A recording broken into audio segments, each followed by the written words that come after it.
Gold's price didn't just break the record, it smashed through an all-time high of $2,430 an ounce. And silver came very, very close to hitting $30 an ounce. And then, boom, it crashed. A flash crash in the price. And I'm going to tell you why this occurred and why this is not over yet. More volatility to come and more highs to come. Let's explore.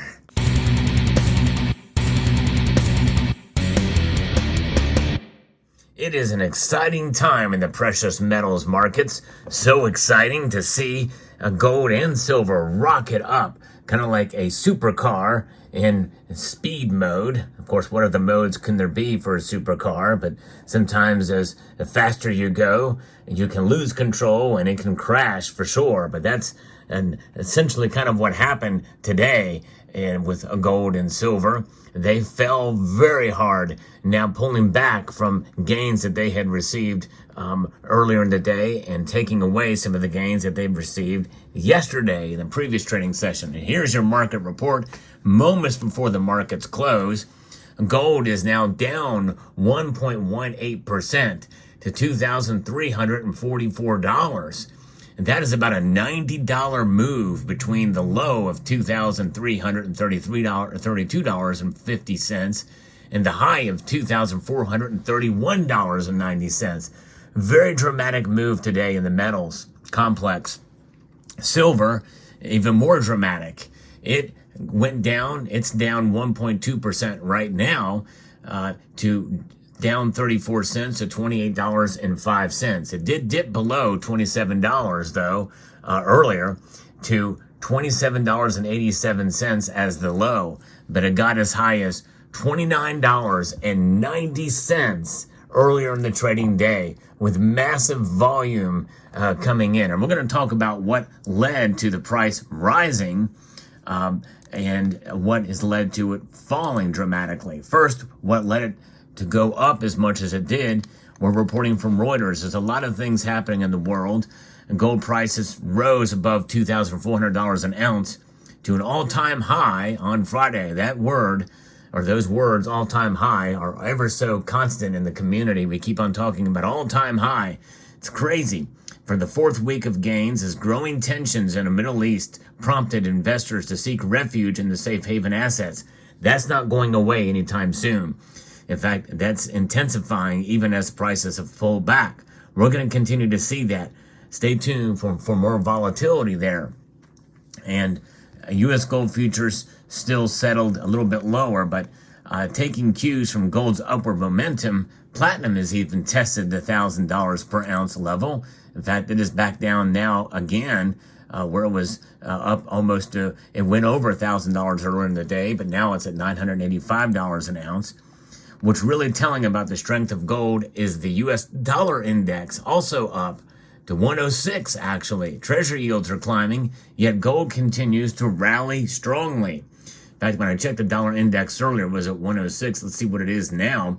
The dollar index is still at 106, 106.01. It's crazy.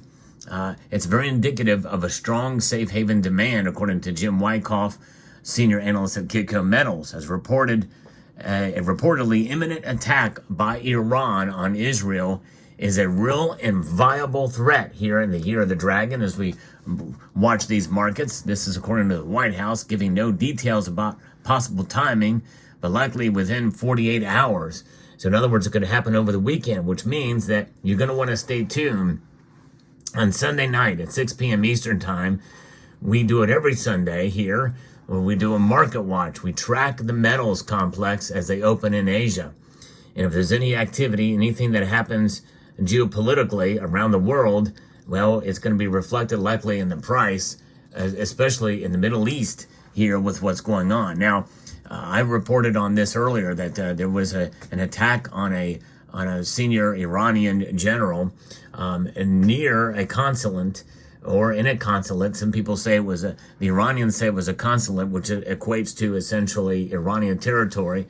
It was definitely not in an embassy, although it had been misreported as such. So Israel denies that it was at a consulate, but it was inside Syria. But you could call anything a consulate these days. I think that's probably what's happening. So an imminent attack is a real possibility, according to all the chatter, reiterating that the U.S. takes its commitments to defend Israel seriously, but there's no details. So that could be what could lead to World War III, because if Israel was attacked directly by Iran or massively by Hezbollah, which is their strongest proxy in Lebanon and in that region, then it could lead the United States to enter in, and that could cause, in effect, potentially, even Russia to I don't know, who knows? It could widen the scale of things and widen the conflict on multiple fronts. And it could lead to World War III, or the beginnings of it, as a hot war. It's crazy to think about. This is where we are at. So we're maybe celebrating high prices, but it's going to come at a cost. High prices come at a cost if you're holding gold and silver. But this is why we have these metals, for economic uncertainty and insanity that we're finding ourselves here in. So it goes from strength to strength, and we are witnessing the fear of missing out on clear display, according to Ole Hansen, head of commodity strategy at Saxo Bank. Gold's recent surge arrived despite traders dialing back bets for an early interest rate cut from the Federal Reserve. In fact, there's more and more people that are, especially in this community, who are thinking there's not going to be any cuts at all. And if they do come, it's going to likely come much closer to the election. And I could see that happening. I think the earliest we're going to see it is July, but that is looking less and less of a possibility. June has practically been ventured out. I've not checked the Fed Watch tool lately, but my guess is probably there's not going to be a cut until at least July and maybe September. Gold has pushed back against some data that should have typically been negative. It will be somewhat healthy to see a correction in the bull markets, but the trend will continue to be positive, according to Chris Gaffney, president of World Markets at Everbank. Well, I'm telling you that pullback has already happened, and in a dramatic way. Yes, it's crazy. Bloomberg's reporting gold declined after surging to fresh record highs as investors booked profit in a price rally that's seen as overextended indeed. It went up too quick, too fast, massive volumes in the trading, as I've seen on the upside, and then back down to the downside. Massive volumes in sales, people profit taking, market being overextended as it broke $2,400 an ounce for gold for the first time on early Friday, climbing as much as 2.5% to $2,431.52 before erasing gains to fall as much as 1.4% to the other side. So that's almost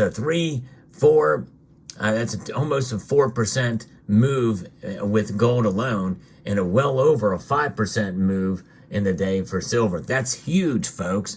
Quick intraday turnaround isn't uncommon for the precious metals, as its daily movement has largely been dictated by economic data and interest rate expectations for the past few months. However, I'm interjecting here and saying that when it's at these all-time highs like this, and a dramatic move in one day that quickly is kind of unprecedented to this scale and this much. But pullbacks are not uncommon, for sure. We've seen it before, but not like this, especially with the dollar index up so high. Markets have become rather disorderly as convexity kicks in and just starts trading big figure to big figure, according to Nikki Shields, head of metal strategy at Geneva-based MKS PAMP. The precious metal has advanced more than 13% this year, exceeding the 13% advance registered for all of last year. Its rallies, often outsized moves, have left some onlookers puzzled because of the lack for any of obvious triggers, particularly as the outlook for interest rate cuts by the Federal Reserve has become muddier in recent weeks. But we know the trigger now. It's really all centered on what's going on in the Middle East, in Israel specifically. We do feel the market has become overextended, and that will lead to liquidation selling, according to Philip Newman, managing director of consultancy Metals Focus. Any liquidations, any correction would be short-lived and would present a very strong buying opportunity. In other words, everybody's still bullish. And in fact, I am too. I think we're going to continue to see these high prices. I'm going to say it right now. mark my words. Now, you can mark these words, but mark them because I could be wrong as just as well as I can be right. But I'm predicting that there will not be, let me repeat, I don't think there's going to be a summer slump. This is an election year, and there's so much volatility, there's so much geopolitical uncertainty out there. It is going to bolster both precious metals. I don't think we're going to see them trade a whole lot lower than where they are now. If we do, that will be seen as a buying opportunity. Again, I could be wrong, but I'm putting it on record here, if I am wrong, that we're going to not see the summer slump that many people think could be coming. Gold's 14-day relative strength index was hovering near 80, well beyond the level that some investors see as overbought, pointing to a potential pause. Bullion is still on course for its fourth weekly advance, the strongest winning streak since early 2023. And earlier, we saw it elevated by tensions in the Middle East, a direct and unprecedented attack by Iran on government targets as soon as Saturday. That's tomorrow. So it'll be very interesting again. Stay tuned Sunday night. It's going to be very interesting to see what happens. And I think that silver will follow, and we could see $30 silver by next week if that happens very easily. Gold to silver ratio still is very high. It's at 83.69 now. Stay tuned to this channel for more breaking news with regards to precious metals. That's what I do here. If you find this information informative, I hope you will consider subscribing to the channel and press that like button down below if you find value in the content that I provide here. Now, we're going to keep an eye on this. It's going to be very interesting indeed to see. Hold on to your metals. I would not sell at this point in time, and I would be very cautious about buying and not buying just strictly out of fear. Think your purchases through, no matter what. Because again, we could see pullbacks. I could be completely dead wrong about the summer slump. I just don't know, but everything is pointing more towards the bullish sentiment, especially with this relative strength index in gold, which means silver is going to follow behind. We'll see.